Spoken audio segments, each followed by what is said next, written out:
সুধী দর্শকবৃন্দ, আপনাদেরকে নমস্কার। আজকে এই ভিডিওতে আমি দেখাবো আপনারা যে শ্রাদ্ধ পিণ্ডগুলি করেন সেগুলি করলে আপনারা কি লাভ পান, আপনাদের কি গতি হয়, সেটা নিয়ে আজকে। শ্রাদ্ধ মানে মানুষের মুক্তি। ভালো করে কথাটা শুনবেন, মন দিয়ে আমার দিকে তাকাবেন, আমার দিকে। শ্রাদ্ধ মানে কি? শ্রাদ্ধ মানে মরা মানুষের অন্যায় অপরাধ ক্ষমা করে তাকে স্বর্গে পাঠিয়ে দেওয়া। তাহলে যারা গয়াকাশী যাওয়ার আগে শ্রাদ্ধ করে গয়ায় যেত তারা কি স্বর্গে যেত? অনেকে বলে শ্রাদ্ধে নাকি 7 পুরুষ 14 পুরুষের খোলে জল পড়ে, এর জন্য শ্রাদ্ধটা অবশ্যই করার দরকার। শ্রাদ্ধ করলে আপনার পূর্বপুরুষদের খোলে জল পড়বে কিনা জানি না, তবে যারা শ্রাদ্ধ করাতে আসে ওদের 14 পুরুষ বসে খাবে, এটা পাকা ব্যাপার। আপনার 14 পুরুষ জল পাবে কিনা জানি না, তবে ওদের 14 পুরুষ মাল পাবে। সুধী দর্শকবৃন্দ, আপনাদেরকে নমস্কার। আজকে এই ভিডিওতে আমি দেখাবো আপনারা যে শ্রাদ্ধ পিণ্ডগুলি করেন সেগুলি করলে আপনারা কি লাভ পান, আপনাদের কি গতি হয়, সেটা নিয়ে আজকের বাংলার 3 কীর্তনিয়ার মহাসংগ্রাম এই ভিডিওতে হবে। সঙ্গে আছেন প্রদীপ পাল, দীনকৃষ্ণ এবং গুরুদাস গাইন। আসলে আমরা শ্রাদ্ধ পিণ্ড করি, ব্রাহ্মণরা আমাদের দ্বারা শ্রাদ্ধ পিণ্ড করায়, কিন্তু এর মূল তত্ত্বটা আজ পর্যন্ত ব্রাহ্মণরা কিন্তু আমাদেরকে বলেনি। আজ বাংলার এই মহান কীর্তনিয়ার দল আপনাদেরকে জানাবে শ্রাদ্ধ পিণ্ড করলে আপনাদের বাবা মা ঠাকুরদা দাদু দিদিমারা কোথায় পৌঁছে যায়। শ্রাদ্ধের নামে যে ব্যবসাটা চলছে, এই ব্যবসাটা কবে বন্ধ হবে সেটা আপনারা নির্ণয় করবেন এবং সুন্দর করে একটা কমেন্ট পাঠাবেন। চলুন তাহলে ভিডিওটা স্টার্ট করি। জয় নিতাই।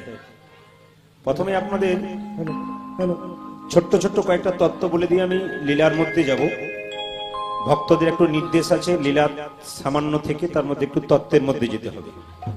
তারপর দ্বিতীয় প্রশ্ন হচ্ছে, আপনারা যে সময় কীর্তন আরম্ভ করলেন সে সময়টা অসময়, বিশেষ করে এই বর্ষাকালের দিনে সন্ধ্যে 7টা থেকে আরম্ভ করলে একটু সময় দেওয়া যায়, আর যত রাত্রি হবে তত তো ঘুম পেলে নিতাই গৌর হরিবল হয়ে যাবে।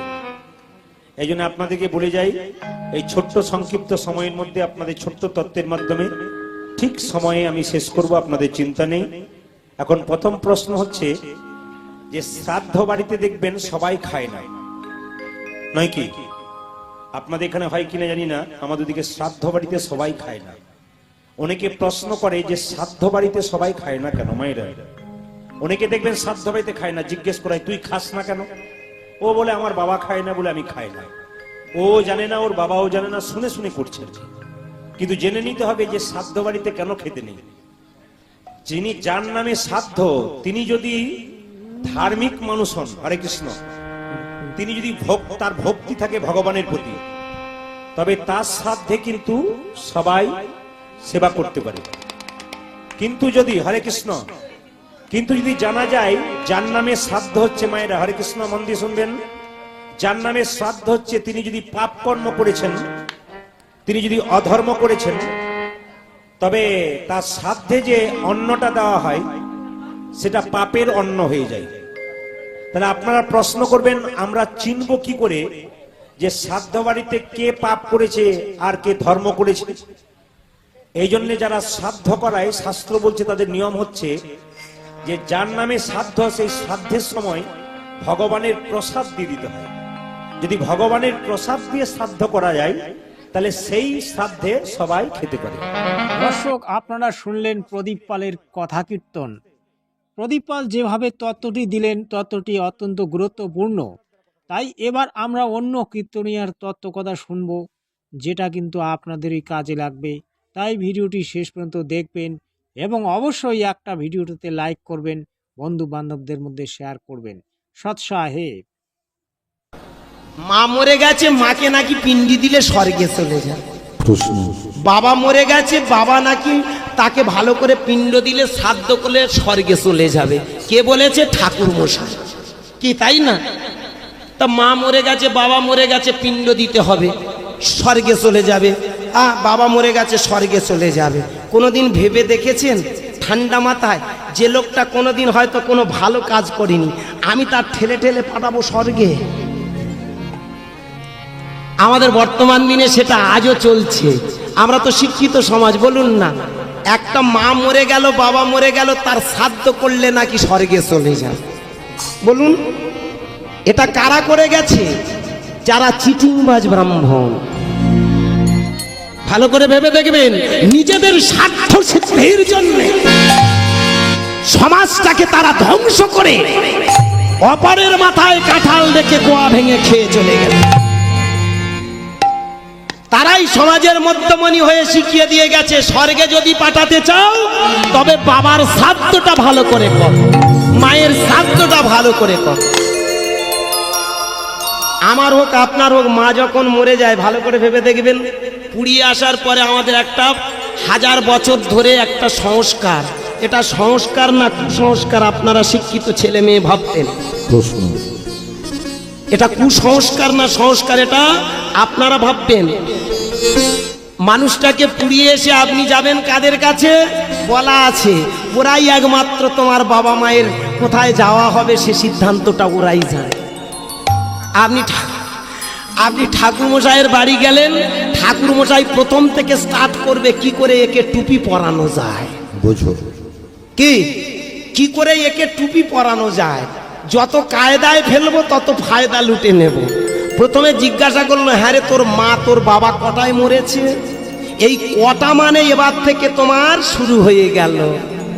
কি আপনি পট করে বলে ফেললেন আমার মা আমার বাবা, ধরুন আমার মা মরেছে, না এখন মা আমার বেঁচে আছে, বাবা রাগ করবেন না হরি বল, আমার মা বেঁচে আছে বাবা মারা গেছে।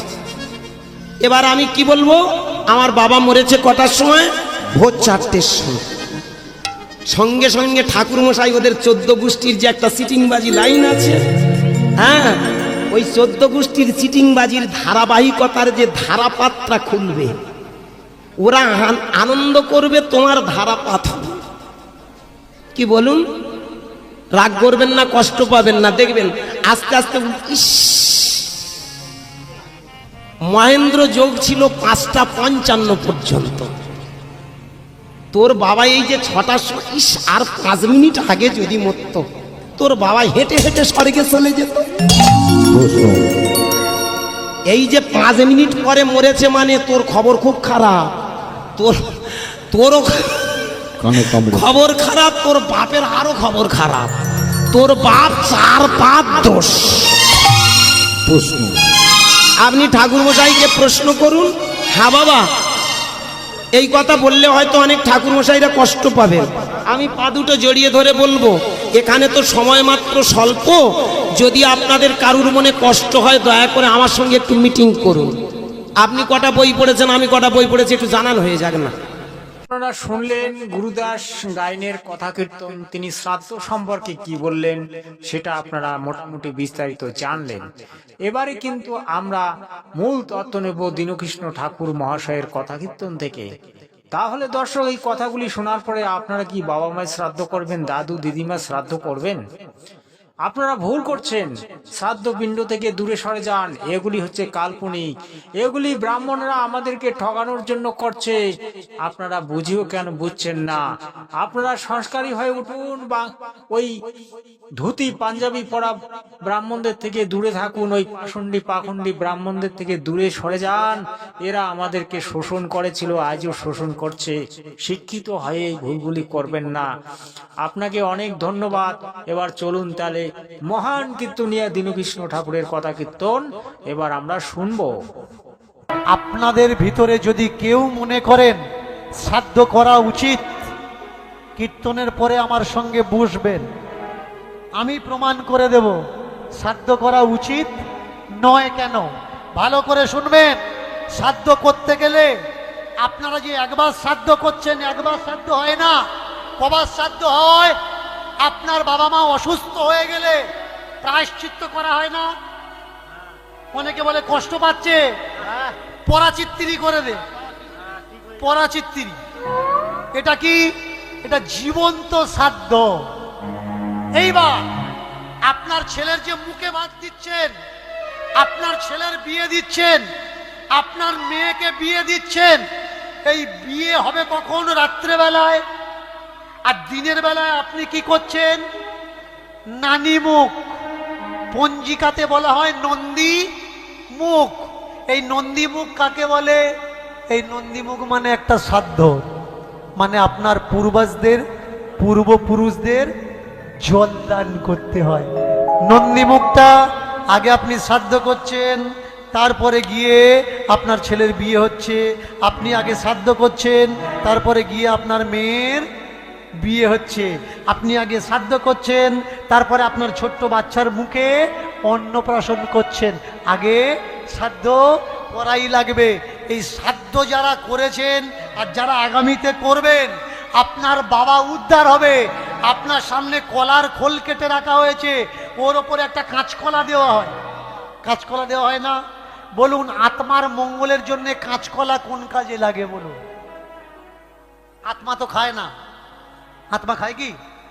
আত্মা দেখে না, আত্মা অনুভব করা যায় না। আত্মা না তো চলতে পারে, না তো বলতে পারে। তাহলে আত্মা পড়বেন, আত্মার রহস্য সন্ধানে আত্মার লজিকটা পড়বেন। কি এই আত্মা, আত্মার কনসেপ্ট, এটা পড়বেন, পড়ার দরকার। তাহলে আত্মাকে উদ্ধার করার জন্যে, যার উদ্ধার ভগবান নিজে বললেন, আত্মার উদ্ধার আত্মা নিজেই করে, কারোর সাধ্য নেই আত্মাকে উদ্ধার করা। তাহলে সেই আত্মার উদ্ধার করার জন্য করলাম কি? শ্রাদ্ধ। আর সেই শ্রাদ্ধের মাধ্যমে চলছে কি? দান। কেউ ষোড়শ দান, কেউ দ্বাদশ দান, কেউ 18 দান, কেউ জমিদান, কেউ ভূমিদান, কেউ অন্নদান, কেউ আবার গরু বাছুর দান করছেন। কেন? আপনার বাবার আত্মা শান্তি পাবে। আচ্ছা ভাই, সারা জীবন বাবা মার দেখিসনি, বাবা মা যেটা খেতে চাইলো কখনো খেতে দিসনি, তুই ভেবেছিস বাবা মা মরে গেছে, শ্রাদ্ধ করে কলা পিণ্ডি চটকে জামা কাপড় বোঝা করে বামনের দিবি, বামন্নে চলে যাবে, আর তোর বাবার আত্মা শান্তি পাবে? তোর বাবা তো ওখান থেকে গালাগালি করবে বসে বসে। বেঁচে থাকতে খাওয়াতে পারলি না, মরে যাওয়ার পর পাড়ার লোক খাওয়াচ্ছিস, এটা কি তোর উচিত? অনেকে বলে মরা ব্যক্তিকে খাওয়াতে গেলে ব্রাহ্মণের মুখ থেকেই মরা ব্যক্তি খায়। ভালো করে শুনবেন, আপনার বাবা যেটা খাওয়ার ইচ্ছা ছিল আপনি খাওয়াতে পারেননি, ব্রাহ্মণকে খাওয়াবেন। খাওয়ালে আপনার মরা বাবা পেয়ে যাবে। আপনার বাবার যেটা পড়ার ইচ্ছা ছিল পড়াতে পারেননি, ব্রাহ্মণকে দিয়ে দেবেন। দিলে আপনার বাবা সেটা পড়তে পারবে। মেনে চলুন, আপনার বাবা মরার আগে প্রচণ্ড যন্ত্রণায় ভুগছিল, আর মরার সময় বলেছে, বাবারে এ যন্ত্রণা আমার সহ্য হচ্ছে না, একটু বেগুন মারা বিষ এনে দে আমি খাই। বেগুনে পোকা মারা বিষ কোনো ছেলে দিতে পারবে? দিতে পারবে না। বাবা মারা গেছে, এখন ব্রাহ্মণ এসছে বাবার আত্মার শান্তির জন্যে। আপনি যদি বলেন, পণ্ডিতজি আপনাকে খাওয়ালে আমার মরা বাবা খাবে, আমার মরা বাবা শেষ ইচ্ছা ছিল যে প্রচন্ড যন্ত্রণা হতো, একটু বেগুনে দেওয়া বিষ খাবে, আপনি একটু খান, ও খাবে তো? জামা কাপড় এটা নেবে, কিন্তু বাবার শেষ ইচ্ছা। আপনার বাবা যে ওষুধগুলো খেত, হার্টের ওষুধ, সুগারের ওষুধ, পুরো এখনো কমপ্লিট হয়নি, বাবা মারা গেছে। আপনি যদি ব্রাহ্মণকে বলেন, ঠাকুর মশাই আর 4 দিনের ওষুধ আছে, আমার বাবা তো খেয়ে যেতে পারেনি, উপরে গিয়ে কন্ডিশন কি হচ্ছে না হচ্ছে, 4 দিনের ওষুধ দয়া করে খান,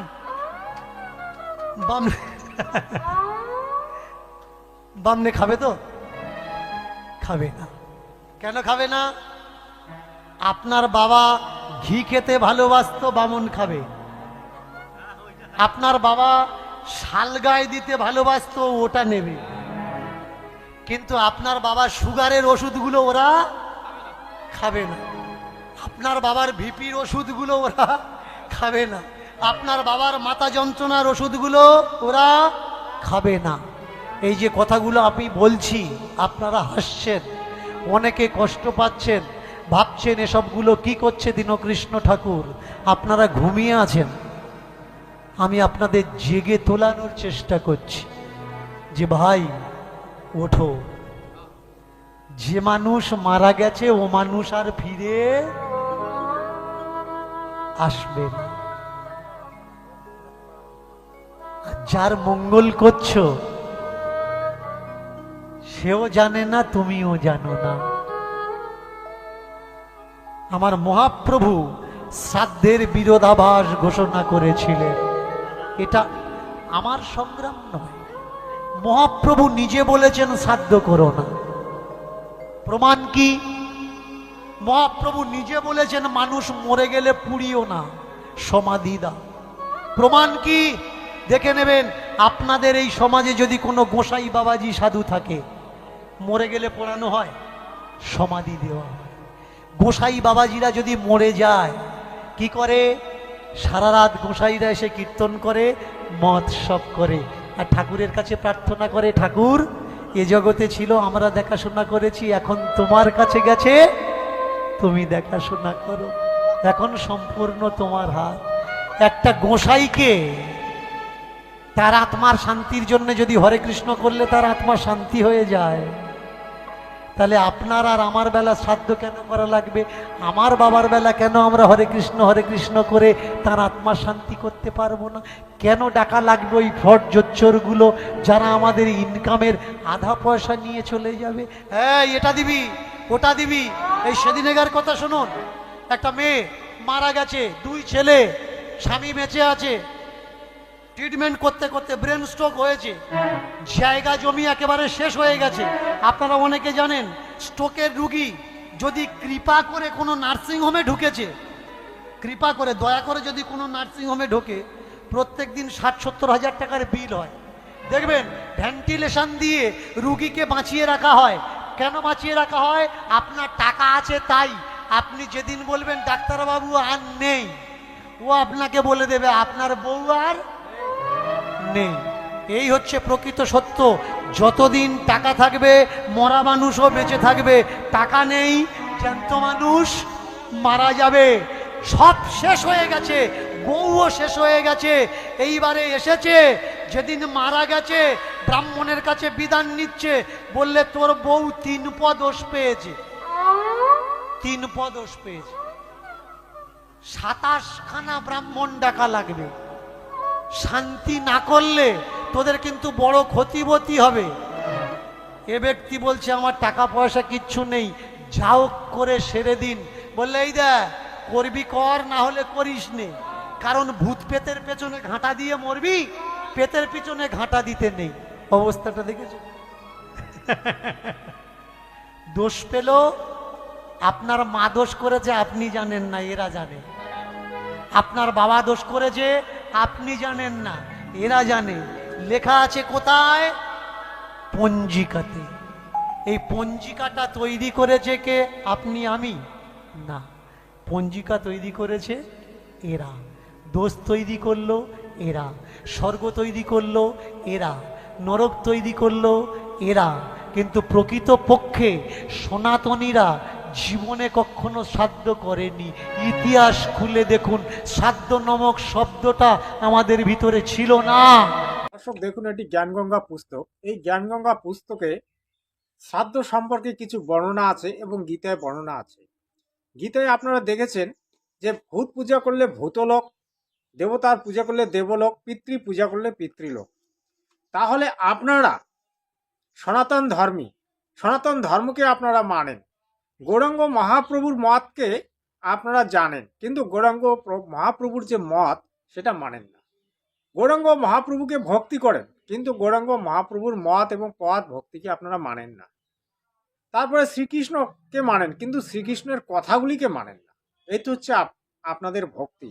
এবারে এই যে শ্রাদ্ধ সম্পর্কে যে কথাগুলি কীর্তনীয়রা বলল, আপনারা তো তাদেরকে 70,000 50,000 টাকা খরচা করে তাদেরকে ডেকে নিয়ে এসে কীর্তন শোনেন, কিন্তু তাদের কথাগুলি কি আপনারা মেনে চলেন? মেনে চলেন না।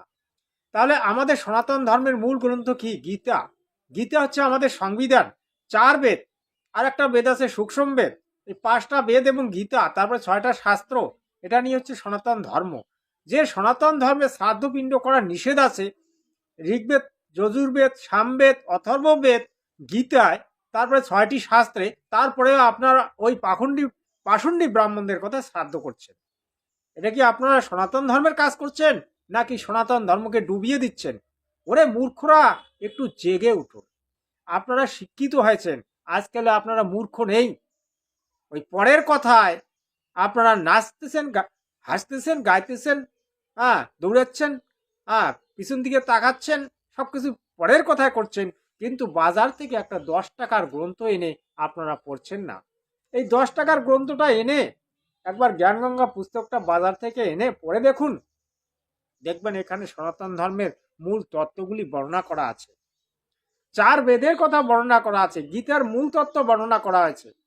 সেটা আপনারা করবেন না। কি করবেন? লাখ টাকা খরচা করে বাপের শ্রাদ্ধ করবেন, মানুষকে খাওয়াবেন, ব্রাহ্মণকে লাখো লাখো টাকা দান দেবেন, কিন্তু ব্রাহ্মণরা যে আপনাদের পদে বাস দিল সেটা কিন্তু আপনারা দেখলেন না। এই তো হচ্ছে সনাতন ধর্ম। তাই এই সনাতন ধর্মকে আজ মানুষ কেন ত্যাগ করছে হয় জানেন? সনাতন ধর্ম আসলে মানুষের পদে বাস দেয়, যার কারণে সনাতন ধর্ম ত্যাগ করে কেউ খ্রিস্ট, কেউ মুসলিম, কেউ জৈন, কেউ বৌদ্ধ হচ্ছে। আপনারা ব্যাপারগুলি বোঝার চেষ্টা করুন। দীনকৃষ্ণ ঠাকুর চিল্লাচ্ছে, দীনকৃষ্ণ ঠাকুর ভুল বলছে, এক কথা ও কথা বলছে, ওকে পিটাতে হবে, ওকে পিটিয়ে মেরে ফেলুন। গুরুদাস গায়েন এ কথা ও কথা বলছে, ওকে পিটিয়ে মেরে ফেলুন। প্রদীপ পাল এ কথা ও কথা বলছে, ওকে পিটান। এটাই আপনারা শিখেছেন, কিন্তু 10 টাকা দিয়ে একটা গীতা এনে পড়ার মতো ক্ষমতা তোমাদের মধ্যে নেই। তাই তোমরা এই ধরনের মন্তব্য করো। মূর্খের দল, গীতে বলা আছে যে গীতা পড়ে নাই, যে গীতা জানে না, তার মতো অধম ব্যক্তি পৃথিবীতে নাই। তার মনুষ্য জন্মে ধিক, তার পুরুষলতাকে ধিক, তার বংশকে ধিক, তার লেখাপড়ায় ধিক, তার উচ্চ শিক্ষায় ধিক। তোমরা যারা আজকে এই যে বাপের শ্রাদ্ধ করছো কোটি টাকা খরচা করে, তোমাদেরকে ধিক, শত ধিক। তোমরা শত ধিক, ভগবানের কাছ থেকে তোমরা শত ধিক। ভাই, আমার কাছ থেকে পাচ্ছ না, ভগবানের কাছ থেকে। কথাগুলি বুঝুন। আজকের ভিডিওটা যদি আপনাদেরকে ভালো লেগে থাকে অবশ্যই সুন্দর করে কমেন্ট পাঠাবেন, আমি ভুল দেখালাম নাকি সত্য দেখালাম। আমি খগেন্দ্রনাথ, আমি রাজবংশী তপশিলি জাতির লোক। আমি আপনাদেরকে এই কারণে এই ধরনের ভিডিও দেখাই, আপনাদেরকে জেগে তোলার চেষ্টা করছি। আপনারা ঘুমিয়ে আছেন, আপনাদেরকে জাগিয়ে তুলছি। জেগে উঠুন, 21 শতাব্দীর লোক, শিক্ষিত লোক, আপনারা জেগে উঠুন। ওই পাখণ্ডী ব্রাহ্মণদের কথায় উঠবোস করবেন না। ধন্যবাদ আপনাদেরকে। শেষে একটাই কথা বলবো, সর্বদা শান্তিবার্তা চ্যানেল দেখবেন, শান্তিবার্তা চ্যানেল ফলো করবেন। জয় হিন্দ, বন্দে মাতরম।